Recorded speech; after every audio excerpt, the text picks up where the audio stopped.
السلام علیکم ناظرین، میں ہوں آپ کی میزبان عثمان نعمان۔ حبیب صاحب پروگرام میں میرے ساتھ موجود۔ ملک کے سیاسی افق پر بدستور سیاسی مذاکرات چھائے ہوئے ہیں۔ اس حوالے سے خبریں یہ آ رہی تھیں کہ حکومت نے سانحہ 9 مئی پر جوڈیشل کمیشن بنانے سے یہ کہہ کر انکار کر دیا ہے کہ مقدمات عدالتوں میں زیر سماعت ہیں، جبکہ 26 نومبر واقعے پر تحریک انصاف کو پہلے تمام تفصیلات دینے کا کہا گیا۔ تاہم حکومتی کمیٹی کے ترجمان سینیٹر عرفان صدیقی نے ان خبروں کی تردید کرتے ہوئے کہا کہ حتمی جواب تیار کرنے میں مزید 1 ہفتہ لگ سکتا ہے، جبکہ عرفان صدیقی صاحب نے 2 روز پہلے ایکس پر لکھا تھا کہ بیک وقت 2 3 دروازوں سے مذاکرات نہیں چلا کرتے۔ اگر پی ٹی آئی کے لیے وہ دروازہ کھل گیا ہے جس کے لیے وہ 1 سال سے کوشاں تھی تو پھر یہ مذاکرات کرنا چھوڑ دیں۔ اس پر پی ٹی آئی کے چیئرمین بیرسٹر گوہر علی خان کا یہ کہنا ہے کہ عرفان صدیقی صاحب مناسب نہیں کہ وہ مذاکرات کو تعطل کا شکار کریں۔ مناسب نہیں۔ ترجمان اپنے حکومتی کمیٹی کا ہماری اگر ملاقات ہوئی لا اینڈ آرڈر سچویشن پہ ہے، حکومت کے ساتھ مذاکرات وہ کنٹینیو کرنا چاہتے ہیں، بشرط یہ کہ پہلی ڈیمانڈ ہے کمیشن بنا۔ 7 دن میں اگر حکومت نے کمیشن بنانے کا اندیا نہیں دیا پھر ہماری چوتھی میٹنگ نہیں ہوگی۔ اگر کمیشن نہیں بننے جا رہا ہے تو پھر مذاکرات کنٹینیو کرنے کی کوئی ضرورت ہی نہیں ہے۔ یہی خان صاحب کا میسج ہے۔ مذاکرات کی کامیابی پاکستان کی کامیابی پیش رفت پیدا کرے تاکہ بات آگے بڑھے اور مسائل کا حل ہم نکالیں۔ اس کے علاوہ عمران خان کے وکیل فیصل چودھری نے کہا ہے کہ سابق وزیر اعظم نے واضح کیا ہے کہ مذاکرات سیاسی قوتوں سے ہوں یا کسی دوسری جگہ، ان کا مقدمات سے کوئی تعلق نہیں ہے۔ حکومت اور پی ٹی آئی کے مذاکرات کے حوالے سے اتوار کو جاتی امرہ میں ایک اہم ملاقات ہوئی جس میں وزیر اعظم شہباز شریف نے 2 گھنٹے تک نون لیگ کے صدر نواز شریف سے مشاورت کی۔ اس ملاقات میں وزیر اعلیٰ پنجاب مریم نواز بھی شریک تھیں۔ اطلاعات ہیں کہ نواز شریف صاحب نے وزیر اعظم کو مذاکرات جاری رکھنے اور پی ٹی آئی کے جائز مطالبات تسلیم کرنے کا مشورہ دیا ہے، جبکہ دباؤ قبول نہ کرنے کا کہا ہے۔ کیا رائیونڈ ملاقات کی وجہ پشاور ملاقات بنی؟ کیا حکومت پر واقعی کوئی دباؤ ہے؟ امریکی صدر ڈونلڈ ٹرمپ کی آج کی حلف برداری کے بعد کیا شہباز حکومت پر دباؤ بڑھے گا یا صورتحال مختلف ہوگی؟ نواز شریف کی سزا سے متعلق بل کلنٹن کو کرائی گئی یقین دہانی کا کیا معاملہ ہے؟ اس کے علاوہ 190 ملین پاؤنڈ کیس کے فیصلے کے خلاف اپیل دائر کرنے کے لیے آج عمران خان اور بشرا بی بی نے وکالت ناموں پر دستخط کر دیے ہیں۔ اس تمام صورتحال میں بانی پی ٹی آئی کے مقدمات اور مذاکرات کا مستقبل کیا نظر آ رہا ہے اور ٹرمپ کے آنے سے اثر پڑے گا؟ اسی ساری صورتحال پر ہم بات کریں گے۔ پروگرام میں ہمیں جوائن کریں سنی اتحاد کونسل کے سربراہ صاحبزادہ حامد رضا صاحب۔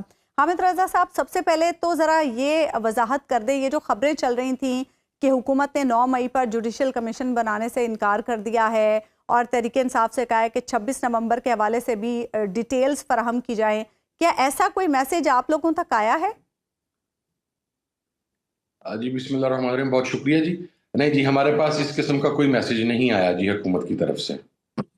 اچھا یہ بتائیے گا کہ یہ جو اب آپ کے طرف سے بار بار کہا جا رہا ہے کہ آئندہ میٹنگ مذاکرات کے حوالے سے آخری ہوگی بشرطے کہ اس میں کوئی پازیٹیو اناؤنسمنٹ آپ کے کمیشنز کے حوالے سے نہیں ہوتی، یہ آپ نے تو بالکل ایک ایسی شرط عائد کر دی ہے جو ٹیک اٹ اور لیو اٹ والی سچویشن میں لے آئے ہیں آپ مذاکرات کو۔ کیا اس کے علاوہ کوئی آپ کے ذہن میں ہے صورتحال کے کہیں اور بھی جایا جا سکتا ہے؟ جی حبیب اکرم صاحب، یہ صورتحال اس لیے درپیش آئی کہ 2 میٹنگز کے اندر حکومت نے جو اپنی کمٹمنٹ کی تھیں وہ پوری نہیں کر سکی۔ اس کے بعد ہم کو مذاکرات کا عمل نہیں کھیلنا چاہتے تھے، کوئی کمیٹی کا عمل نہیں کھیلنا چاہتے تھے۔ ہم نے 2 انتہائی قابل عمل تجاویز حکومت کو دی تھیں اور اس کے اوپر بھی چونکہ آخری میٹنگ میں یہ کہا گیا کہ 7 روز چاہیے اور 7 روز گزرنے میں ابھی چند دن باقی ہیں تو ہم ویٹ کر رہے ہیں، لیکن ہم بہت کلیئر ہیں جی اس معاملے کے اوپر۔ اور آج مجھے تھوڑی دیر پہلے سلمان اکرم راجہ صاحب کا پیغام بھی جو عمران خان صاحب نے بھجوایا ہے وہ مجھے ریسیو ہو گیا ہے، کیونکہ میں کو اپنی ٹریٹمنٹ کی وجہ سے فیصل آباد میں تھا ڈاکٹر صاحب کے پاس جانے کے لیے۔ تو ہم بہت کلیئر ہیں جی کہ اگر حکومت چوتھی میٹنگ چاہتی ہے تو پرنسپلی حکومت کو پہلے دونوں جوڈیشل کمیشنز کے قیام پر متفق ہونا پڑے گا، اس کو اناؤنس کرنا پڑے گا اور اس کے بعد ظاہر ہے ٹی او آرز اور دیگر چیزوں کے لیے میٹنگ ہو پائے گی۔ لیکن اگر چوتھی میٹنگ اس لیے رکھی جا رہی ہے کہ حکومت کو جواب دینا چاہ رہی ہے تو پھر میرا خیال ہے کہ شاید میٹنگ نہیں ہوگی جی۔ جب مذاکرات اس نہج پہ آ جائیں تو اس کا جہاں پہ ٹیک اٹ اور لیو اٹ والی سچویشن ہو تو اس کا مطلب یہ ہوتا ہے کہ کسی ایک فریق نے کوئی ایک چال اپنی تیار کر لی ہے. تو کیا ایک بار پھر پاکستان تحریک انصاف ایجیٹیشن والی سائڈ پہ چلی جائے گی, پھر جلسہ, پھر وہی دھرنے اور وہ سلسلہ شروع ہو جائے گا؟ جی ابھی اکرم صاحب, ظاہر ہے ہم نے مذاکرات کو ایک ٹائم دیا جی. مذاکرات کے اندر ہم نے پہل بھی کی اس چیز کے باوجود کہ ہماری ریزرویشنز تھیں. ہم سمجھتے تھے کہ حکومت کے پاس فیصلہ سازی کا اختیار نہیں ہے, اور وہ آپ کے سامنے وہ صورت سامنے بھی آئی جب 2 مرتبہ کمٹمنٹ کے باوجود, اور تیسری مرتبہ بھی کمٹمنٹ ہی کی گئی ہے, لیکن عمران خان صاحب کے ساتھ آزاد ماحول کے اندر نشست نہیں کروائی جا سکی. لیکن اس کے باوجود ہم نے مذاکرات کو ایک موقع دیا, اور اس کے اندر بھی ہم نے جو 2 انتہائی قابل عمل تجاویز تھیں جوڈیشل کمیشنز کے حوالہ سے اور اسیران کی رہائی کے حوالہ سے, وہ حکومت کے سامنے رکھے. تو اب اگر حکومت ان پر عمل درآمد نہیں کرنا چاہتی یا نہیں کرنے کی پوزیشن میں, تو پھر اس صورت کے اندر ظاہر ہے مذاکرات کا کوئی فائدہ نہیں ہے, اور پھر ہمارے پاس being sitting in the opposition احتجاجی تحریک کا آپشن ہی ہمارے پاس ہے, اور حامد رضا صاحب پھر ڈیفینیٹلی اویل کریں گے جی دوبارہ. لیکن ایک اور چیز بھی ہے کہ آپ کی طرف سے, آپ کی پارٹی کی طرف سے یہ بات کہی بھی گئی, اور ایک مجموعی تاثر بھی ہے کہ مذاکرات صرف وہ نہیں ہیں جو اسلام آباد میں ہو رہے ہیں, بلکہ مذاکرات کی کئی سطحیں ہیں, کچھ اوپر ہیں, کچھ نیچے ہیں, کچھ پیرلل ہیں. تو کیا کہیں پہ بھی کوئی بریک تھرو نہیں ہو پا رہا؟ نہیں ابھی اکرم صاحب, میں آپ کو ایک بات واضح کر دوں جی, جو مذاکرات ہیں واضح طور پر وہ یہ سیاسی لوگوں کے ساتھ ہی ہو رہے ہیں. حکومت شاید زیادہ پینک کر گئی, وہ جو ایک ملاقات تھی پشاور کی اس کے حوالہ سے, اور چیزیں باہر آنا شروع ہو گئی.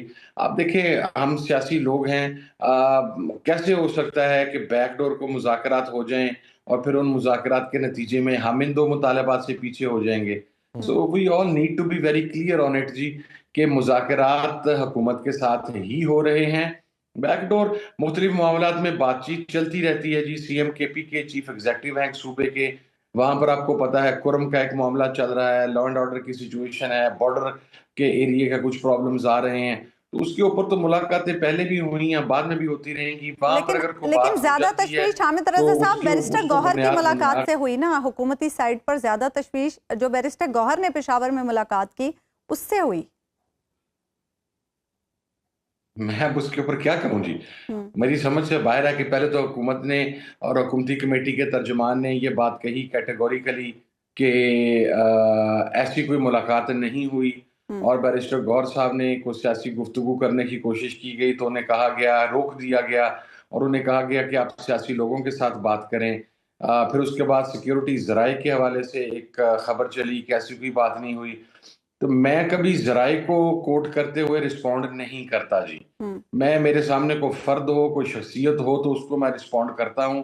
یہ ذرائع میرے لیے کوئی مقصد ہے, میں بھی ذرائع سے بہت ساری چیزیں پھر بتا سکتا ہوں کہ کیا ہوا. اس لیے میرا خیال ہے کہ اگر کوئی کیٹیگوریکلی کسی سائٹ سے کوئی بیان آئے گا تو میں اس کے اوپر پاس. اچھا, لیکن حامد رضا صاحب ایک فیکٹ ہے یہ ملاقات ہوئی پشاور میں گوہر خان صاحب کی اور چیف آف آرمی اسٹاف کی. دوسرا فیکٹ یہ ہے کہ جو حکومتی مذاکراتی کمیٹی کے ترجمان ہیں انہوں نے کہا کہ 2 دوسرے یا تیسرے دروازے سے مذاکرات نہیں ہوتے, مذاکرات ایک دروازے پہ ہوتے ہیں. ان دونوں فیکٹس کے سامنے آنے کے درمیان کیا حکومت نے آپ لوگوں سے رابطہ کیا اور پوچھا کہ جناب یہ آپ کس طرف چل پڑے ہیں, یا ہمیں جواب دیں یا ادھر جواب دے دیں؟ نہیں حبیب صاحب, ہم کسی طرف نہیں چلے جی. ہم جس طرف عمران خان صاحب نے واضح ہدایات دی تھی ہم اسی طرف ہی چل رہے ہیں, اور ہم نے حکومت کے ساتھ ہی مذاکرات کیے ہیں. باقی بات چیت تو چلتی رہتی ہے جی. اب بات چیت کے اوپر تو دل کے اندر جو چور ہیں, وسوسے ہیں, اس کا تو میں کو تدارک نہیں کر سکتا جی. جو کوئی اگر کوئی وسوسے پیدا ہو گئے ہیں تو میں اس کے اوپر کیا کامنٹ کروں. بعض اوقات آپ کا لہجہ ایسے وسوسوں کو ہوا دے دیتا ہے. کیا گیا ہمارے ساتھ اس حوالہ سے حکومت کی طرف سے کوئی رابطہ نہیں ہوا جی. اچھا حامد رضا صاحب یہ بھی بتائے گا, خان صاحب کو سزا ہوئی, یہ بھی کہا جا رہا تھا کہ شاید اس کا بھی اثر مذاکرات پر پڑے گا, گو کہ آپ لوگوں کی طرف سے مسلسل یہی کہا جا رہا ہے کہ اس چیز کا مذاکرات پر کوئی اثر نہیں پڑے گا, لیکن سزا کے فوراً بعد خان صاحب کے ایکس اکاؤنٹ سے جس قسم کے ٹویٹس سامنے آئے اس سے تھوڑا مذاکراتی عمل پر اثر تو پڑے گا. ایسا تو نہیں ہو سکتا کہ اس کا کوئی اثر نہ پڑے؟ نہیں جی، میں نے قطعاً یہ بات نہیں کہی تھی کہ مذاکرات پر اثر نہیں پڑے گا. میں نے صرف یہ کہا تھا کہ 31 جولائی تک مذاکرات ضرور چلیں گے، لیکن اثر پڑے 31 گا، جنوری تک ہمارے رویوں کا اثر ہوگا، ہمارے رویوں میں مزید تلخی آئے گی اس سزا کی وجہ سے، جو کہ ہم سمجھتے ہیں کہ مکمل طور پر ناجائز ہے، ایک انصاف کا قتل عام ہے. تو وہ جو خان صاحب کے ہینڈل سے جو ٹویٹ کی گئی ہیں، اس کی وجہ سے بھی یقیناً وہ ہمارے اس تلخ رویے ہی کی عکاسی ہیں جس کی میں پہلے گزشتہ 15 دن سے بات کر رہا تھا. لیکن چونکہ خان صاحب نے کہا ہے کہ آپ نے 31 جولائی تک مذاکرات کرنے ہیں، 31 جنوری تک تو ہم کریں گے، لیکن بہرحال رویہ جو تھا وہ شاید اب پہلے جیسا نہ رہے، اس میں مزید تلخی ہوگی. اچھا حامد رضا صاحب، یہ بتائیے گا کہ آپ نے مطالبات سامنے رکھے ہیں حکومت کے، اور آپ کہتے ہیں کہ علل اطلاق یہ شروع سے لے کے آخر تک مانے جائیں، بات ہوگی تو ان کے مانے جانے کی صورت پہ ہوگی. ایک شکل یہ بھی تو ہو سکتی ہے کہ حکومت کہے کہ جناب بالکل ٹھیک ہے، یہ آپ نے جو مطالبات کہے ہیں ہم مانتے ہیں، لیکن اس کی کنسیڈریشن یعنی اس کے جواب میں آپ کو یہ کرنا پڑے گا، کیونکہ معاہدہ تو دو طرفہ ہوتا ہے نا. نہیں حبیب اکرم صاحب، ہم جواب میں کیا کر سکتے ہیں سر؟ ہم تو ریسیونگ اینڈ کے اوپر ہیں. دینے کی پوزیشن میں تو ہمیشہ حکومت ہوتی ہے، ہم دینے کی کیا پوزیشن میں ہیں جی؟ مقصد ہے مجھے نہیں سمجھ کے لیجیٹمیسی دے سکتے ہیں اس گورنمنٹ کو آپ لوگ. مجھے کہے کہ آپ ہماری حکومت کو چل لینے دیں، تو سر وہ پھر ہمارا اپوزیشن کا کردار ہی ختم ہو جاتا ہے. Let me be very clear on it کہ اگر یہ کہا جائے کہ جی کو ٹائم فریم دیا جائے کہ 3 سال اس حکومت کو چلنے دیں، 4 سال چلنے دیں، تو کیوں چلنے دیں جی؟ وہ ہم نے پھر اپوزیشن میں بیٹھ کے جک مارنی ہے؟ ہمارا اپوزیشن کا کردار کس نوعیت کا ہوگا؟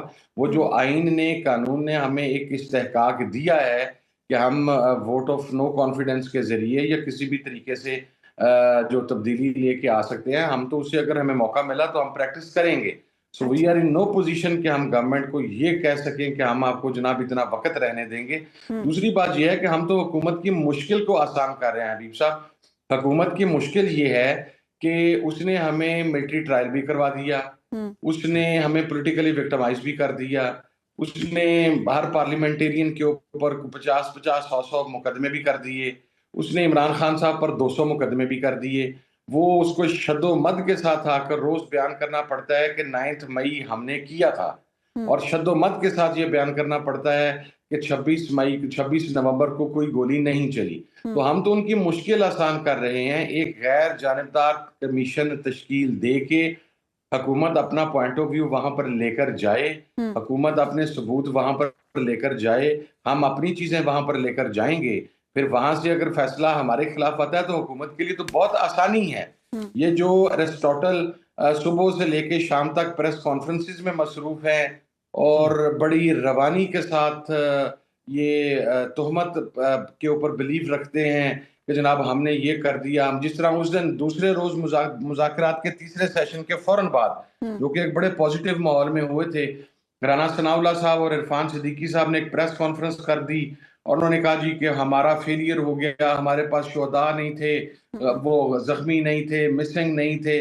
تو مجھے پھر ان کے فوراً جواب پریس کانفرنس کرنی پڑی جس میں میں نے شہداء کے نام شو کیے ہیں، میں نے 56 بلٹ انجرڈ وونڈڈز کے نام شو کیے ہیں، میں نے مسنگز کی لسٹ دی ہے وہاں پر. تو مقصد صرف یہ تھا کہ اگر آپ صرف پولیٹیکل پوائنٹ سکورنگ ہی کرنا چاہتے ہیں کہ یہ ہے تو وہ ہے، تو پھر تو ہم کچھ کر نہیں سکتے. لیکن اگر آپ سمجھتے ہیں کہ ہم حقیقی معنوں میں مجرم ہیں تو بنائیں آزاد کمیشن اور ہمیں اس کی سزا دلوائیں. تو آپ کو کیا لگ رہا ہے کیوں ایسا بیہیویئر تھا کہ مذاکراتی کمیٹی کی جب میٹنگ چل رہی ہے تب سب کچھ بڑا پازیٹیو ہے اور میٹنگ کے فوراً بعد پھر اس طرح کی پریس کانفرنس پر سوالات اٹھے تھے؟ آپ کو کیا لگ رہا ہے بیہائنڈ دا سین کیا تھا؟ دیکھیں جی، میری اس معاملے میں میری 2 ذاتی رائے ہیں، 2 پوائنٹ آف ویوز ہیں میرے. ایک تو ملاقات کے دوران ہی تقریباً آلموسٹ اسی ٹائمنگ کے اوپر وہ پشاور والی ایک میٹنگ کوٹ ہوئی تھی، تو شاید حکومت کی صفوں میں پینک آیا.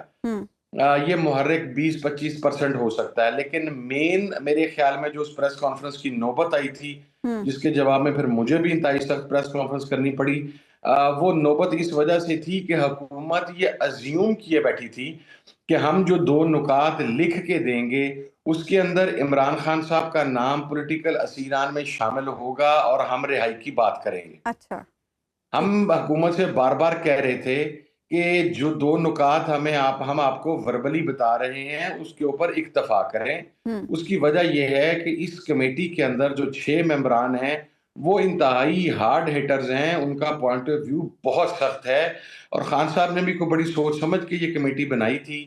اس کی ڈرافٹنگ کے اوپر 5 دن ہمیں لگے جس کی نوک پلک میں, اور وہ that letter was a disaster for the government کہ انہوں نے کہا کہ یہ تو ہمیں چارج شیٹ بھی کر دیا گیا, اس میں انہوں نے عمران خان صاحب کا نام بھی نہیں لکھا. چونکہ میرے ذاتی علم میں ہے کہ کچھ میڈیا ہاؤسز اور کچھ جو ہمارے سوشل میڈیا کے لوگ ہیں ان کو کہا گیا تھا کہ جو ہی ڈرافٹ آئے گا تو it will be shared with you, اور جہاں پر عمران خان صاحب کا نام لکھا ہوگا تو آپ نے وہ لہرا کر کہنا ہے کہ دیکھیں جی این آر او مانگ لیا گیا. میں یہ سمجھتا ہوں کہ جو لیٹر وہ ازیوم کر رہے تھے یہ ان کی توقعات سے 100 ٹائم زیادہ سخت بھی آیا ہے, زیادہ کمپریہنسو بھی آیا ہے, زیادہ لیتھل بھی آیا ہے. تو ان کے پاس اس پریس کانفرنس کے علاوہ آپ کو صورت رہ نہیں گئی تھی, وگرنہ وہ بالکل بیک فٹ کے اوپر چلے جاتے. تو یہ میری ذاتی رائے کے اندر یہ 2 محرکات تھے جس کی وجہ سے وہ پریس کانفرنس ہوئی. جی اچھا یہ بتائیے گا کہ اب یہاں سے آنورڈ آپ کی جو توقعات ہیں وہ کیا ہیں, کیونکہ پہلے جو ایک مختلف میڈیا پہ ذرائع کے حوالے سے خبر چلی, اور میرا بھی رویہ ذرائع کے حوالے سے وہی ہے جو آپ کا ہے. پہلے یہ خبر چلی کہ جناب یہ کمیشن تو نہیں بن رہے, اس کے بعد وضاحت کی گئی کہ جناب ہم نے کمیشن سے انکار بھی نہیں کیا. ایسا لگ رہا ہے کہ دونوں پارٹیاں مذاکرات کو تو آگے بڑھانا چاہتی ہیں. اب آپ کی انڈرسٹینڈنگ کیا ہے کہ کیا واقعی آپ کو کوئی کمیشن مل سکتا ہے؟ حبیب صاحب دیکھیں, میں اس کے اندر ایک چیز کلیئر کروں جی کہ میری جو ذاتی پوائنٹ آف ویو ہے وہ یہ ہے کہ شاید حکومت کے اندر کچھ ایسے لوگ موجود ہیں یا کوئی ایسا گروپ موجود ہے جو اس مذاکرات کے عمل کو ڈے فرسٹ سے سبوتاژ کرنا چاہ رہا تھا, اور وہ ابھی بھی شاید کمیشن بنانے کی راہ میں رکاوٹ ہیں. مثلا کچھ ہاکس جو ہیں وہ آپ نے ان کے بیانات بھی سنے. مذاکرات کے ماحول کے اندر ہمیشہ معقول رویے کا اظہار کیا جاتا ہے, لیکن انہوں نے جس قسم کی انسلٹنگ گفتگو کی اور پھر اس کا جواب آیا دوسری سائڈ سے, تو میں ابھی بھی ہوپ فل ہوں اس بنیاد کے اوپر کہ اگر حکومت چاہتی ہے کہ پاکستان کے اندر سیاسی استحکام آئے اور حکومت کے اندر کچھ صاحبان ذی شعور جو موجود ہیں وہ ان کو سمجھا سکیں کہ یہ جوڈیشل کمیشن بنانے کے ساتھ آپ پولیٹیکل سٹیبلٹی کی طرف ایک قدم آگے بڑھ سکتے ہیں, تو پھر تو شاید جوڈیشل کمیشن بن جائے. لیکن اگر وہ ہارڈ لائنرز اور وہ ہاکس کی سوچ نے اوور کم کیا تو پھر تو کوئی زیادہ امید نہیں ہے ابھی بکر. اور آپ کو کیا لگ رہا ہے حامد رضا صاحب, کیا نواز شریف صاحب آن بورڈ ہیں اس معاملے میں, ان کی رضامندی شامل ہے اس معاملے میں؟ کیونکہ ان سے جو شہباز شریف صاحب کی ملاقات ہوئی انہوں نے کہا جائز مطالبات مانیں اپوزیشن کے اور دباؤ قبول نہ کریں. میں انتہائی محتاط انداز میں آپ کو ایک بات کر دوں جی, میرے نزدیک میاں نواز شریف صاحب کی اس مذاکرات میں نہ کوئی رضامندی میٹر کرتی ہے اور نہ ہی شاید کرے گی.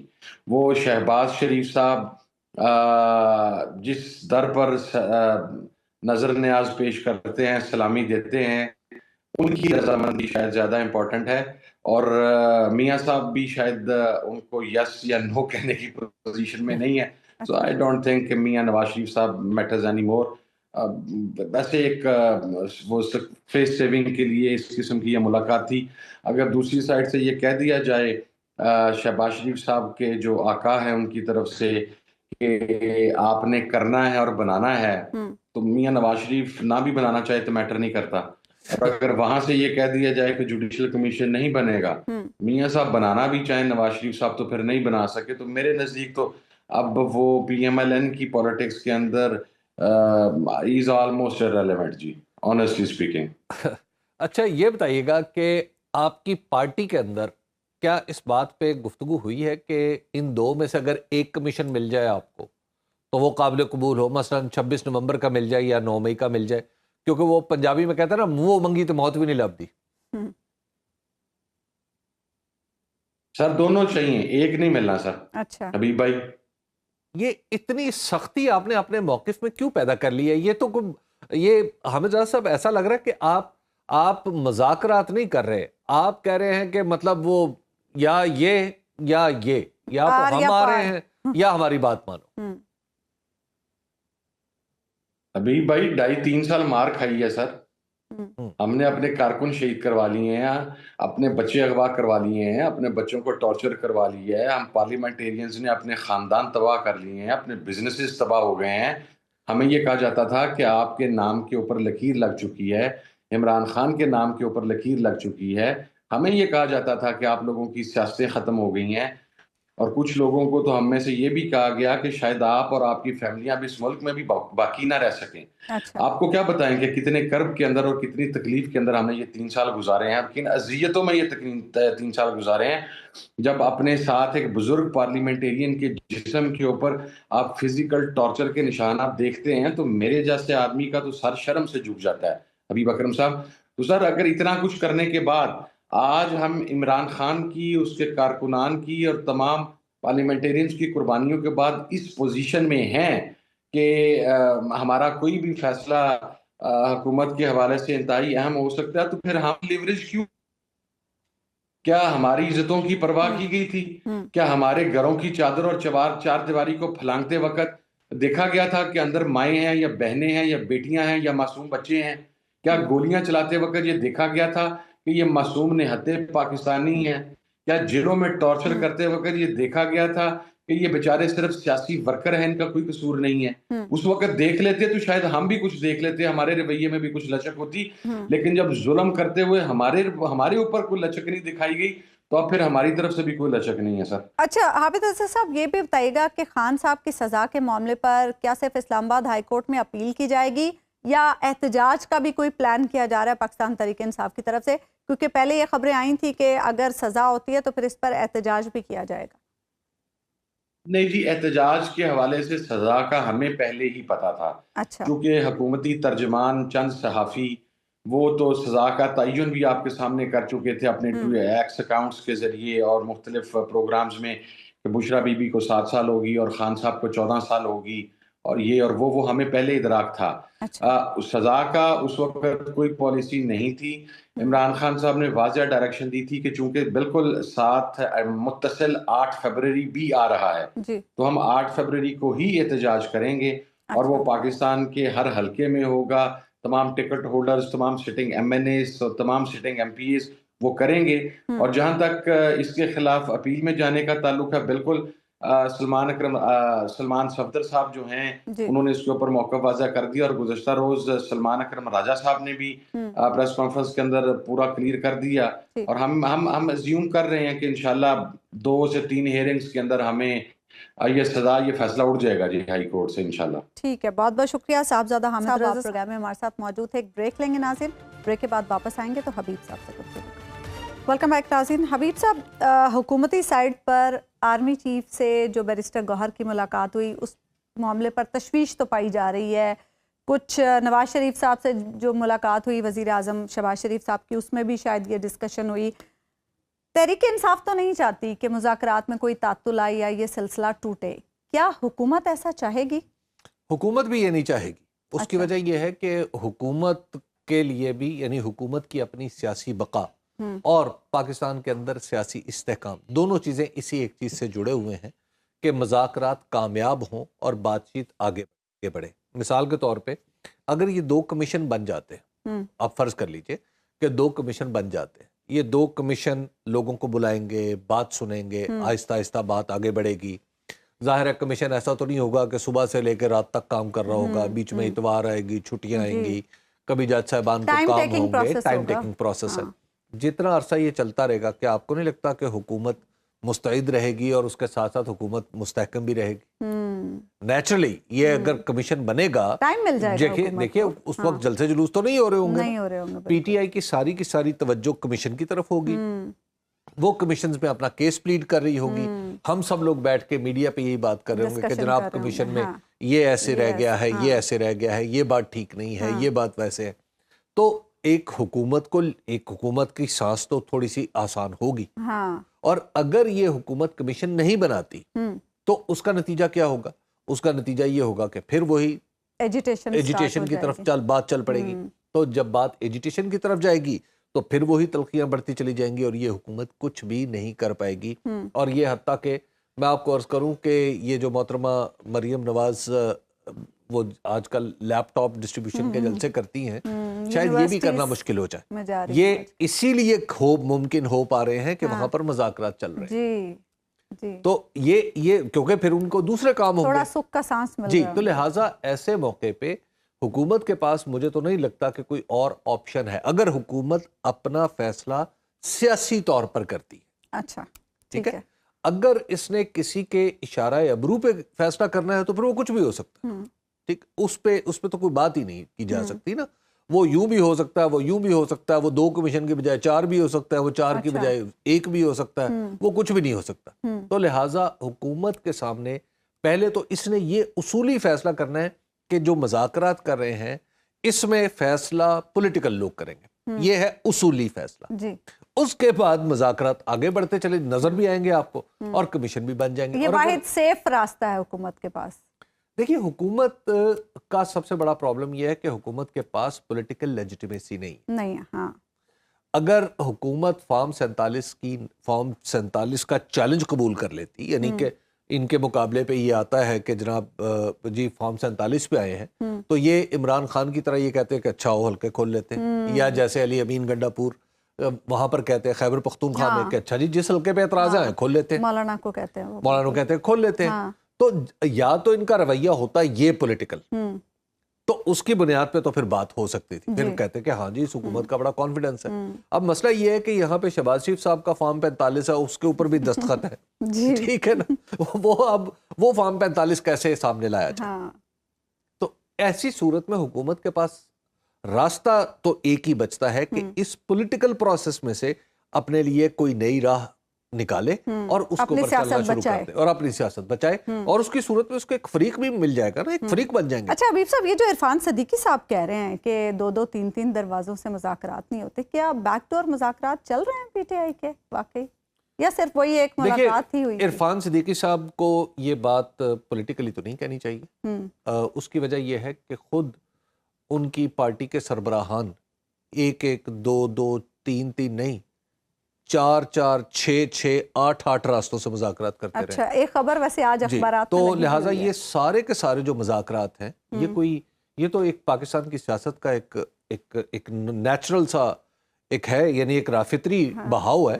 اور ایک طرف یہ ہے کہ مذاکرات ہو رہے تھے تو گجرانوالہ میں پکارا جا رہا تھا باجوہ صاحب, ٹھیک ہے نا, دوسری طرف کام چل رہا تھا اور اس طرف باجوہ صاحب کہا جا رہا تھا. ٹھیک ہے, اور پھر ایک وقت ایسا بھی ہم نے دیکھا ہے, بروس رائڈل صاحب جو تھے وہ پاکستان تشریف لا رہے تھے, جنرل مشرف سے وہ مذاکرات کر رہے تھے, اور یہاں پہ محترمہ کلثوم نواز جو ہے وہ ایجیٹیشن کی سیاست کر رہی تھی, یہ بھی بات چل رہی تھی.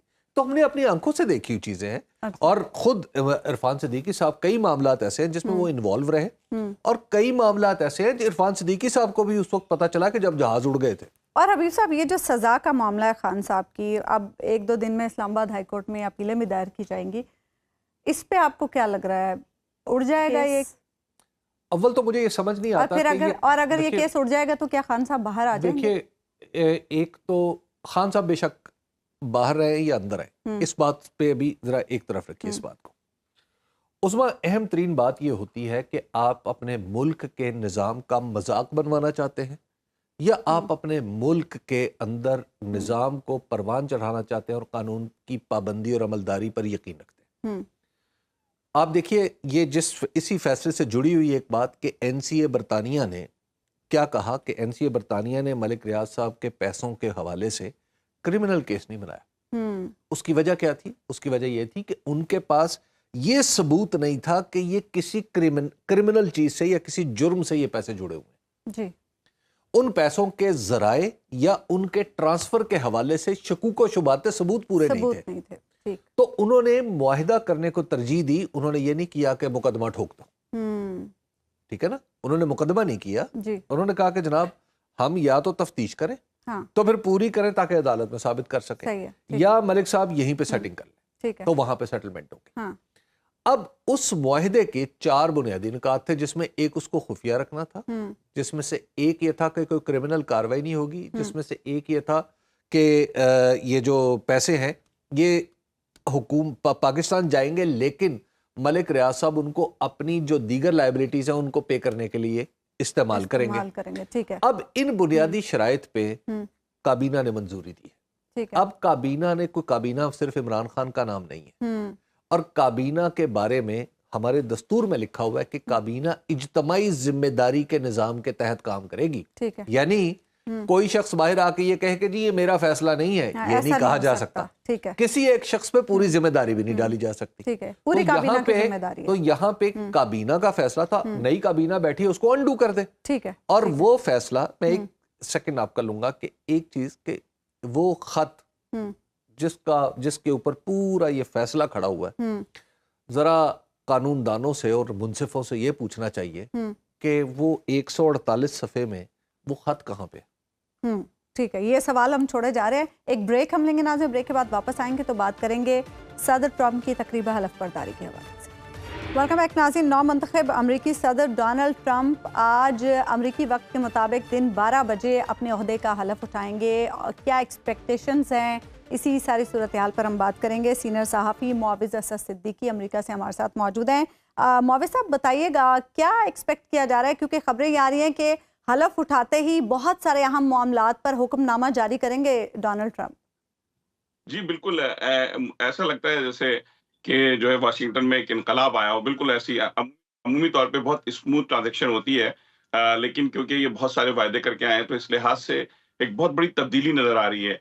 کہا یہ جا رہا ہے کہ 100 سے زائد جو احکامات ہیں جسے ایگزیکٹو آرڈر کہتے ہیں، اس پہ یہ سائن کریں گے۔ اس میں جو سب سے اہم جو چیز سمجھی جا رہی ہے وہ ہے امیگریشن پالیسی ہے، ماحولیات کے حوالے سے ہے، معاشی طور پہ کچھ پالیسیز ہیں، اور پھر کیپٹل ہل میں ان کے جو حامی تھے جنہوں نے پچھلی مرتبہ جو غصے میں حملہ کیا تھا، اس میں سے کچھ لوگوں کی معافیاں ہیں، اور بہت سارے اقدامات ہیں جس میں جو ہے وہ ٹرانسجینڈر کے حوالے سے جو کھیلوں میں جو حصہ لیتے ہیں اس کے حوالے سے بھی فیصلہ ہے۔ بہت زیادہ فیصلے متوقع ہیں۔ اچھا معوض، انٹرنیشنلی ہم دیکھ رہے ہیں کہ غزہ میں جنگ بندی کرانے میں ٹرمپ نے ایک ایڈوانٹیج تو لیا، اور بلکہ اس کا ایڈوانٹیج خیر پوری دنیا کو ہی ہوا، تو کیا ان کے بارے میں یہ ایک اسپیکولیشن ہے کہ پاکستان کے معاملات میں بھی وہ رول پلے کریں گے؟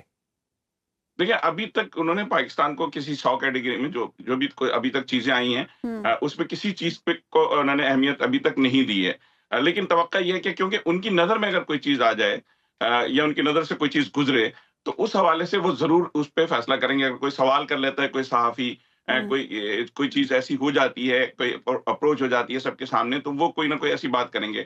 اگرچہ دیکھا جائے تو ان کا معاملہ اس وقت سیاسی طور پہ پاکستان سے اتنا کوئی خاص جو ہے معاملات نہیں ہے پاکستان سے۔ ان کی جو انتظامیہ ہیں اس میں کافی تعداد میں انڈین شامل ہیں، ان کے جو نائب صدر ہیں ان کے اہلیہ بھی انڈین ہیں، انہوں نے اپنی جو کچھ کیبنٹ میں بہت زیادہ انڈینز رکھے تھے، کچھ آخر میں ان کو بیک آف کرنا پڑا، تو اس لحاظ سے پاکستان ان کی پرائرٹی میں نہیں ہے۔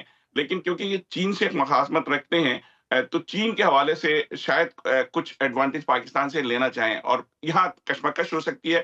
اس کشمکش کے نتیجے میں شاید یہ پاکستان پہ زیادہ توجہ دیں۔ فی الحال جو ہے وہ پاکستان پہ اتنی توجہ نہیں ہے، حالانکہ جو یہاں موجود پاکستانی ہیں وہ بہت بڑی تعداد میں ایسے ہیں وہ جو سمجھتے ہیں کہ ڈونلڈ ٹرمپ کے آنے سے وہاں جو اپوزیشن میں کچھ نرمیاں ہوں گی اپوزیشن کے لیے، اور یہ خیال اس لیے بھی کیا جا رہا ہے کہ ایک آدھ نجی محفلوں میں جب لوگوں نے سوال کیا ہے تو انہوں نے جو ہے اس کا اظہار کیا ہے پاکستان کے حوالے سے، لیکن ابھی بظاہر ان کی کسی بھی پالیسی میں کہیں بھی پاکستان کا کوئی ذکر نہیں ہے۔ تو رچرڈ گرینل جیسے لوگ جو کھل کے ایک بات کرتے رہے ہیں ٹویٹر کے ذریعے، تو کیا اب وہ بھی وہ مؤثر ہوں گے؟ جی دیکھیں، اگر وہ ان کی پہنچ ہو جاتی ہے تو مؤثر ہوں گے۔ دیکھیں یہاں بھی جیسے یہاں کا بھی سلسلہ یہی ہے کہ جس طرح یہاں اپنی پارٹی کے کچھ لوگوں کو نیگلیکٹ کیا جاتا ہے چاہے وہ وزارت میں کیوں نہ ہو، اسی طریقے سے یہاں بھی ہوتا ہے کہ ہر ایک کا پہنچنا ڈونلڈ ٹرمپ تک آسان نہیں ہوتا، یہ کسی بھی صدر تک۔